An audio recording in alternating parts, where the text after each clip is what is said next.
25 वर्ष मी सामाजिक आणि राजकीय जीवनात आहे आणि जसं जमेल तसं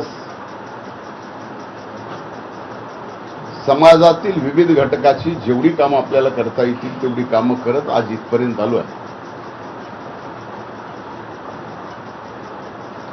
खरं तर स्वर्गीय गोपीनाथरावजी मुंडे साहेबांची आणि स्वर्गीय अण्णांचे संस्कारातून मी या ठिकाणी घडलो आहे। जात पात धर्म पाळायचा नाही ही शिकवण मला स्वर्गीय मुंडे साहेबांनी आणि अण्णांनी दिलेली आहे।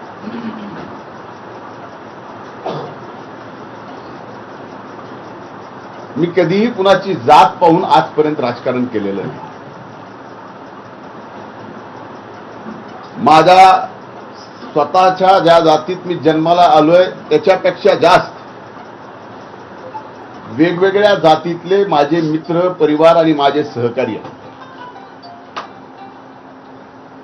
2002 ला ज्यावेळेस मला पहिल्यांदा जिल्हा परिषदेच्या सदस्य म्हणून निवडून यायची संधी मिळाली आणि मी सभागृहात गेलो त्यावेळेस पहिल्या बैठकीत मराठा समाजाला आरक्षण मिळालं पाहिजे असा ठराव बीड जिल्हा परिषदेमध्ये मी घेतला आणि महाराष्ट्रातली ती पहिली जिल्हा परिषद होती की ज्यामुळं त्या एका ठरावावर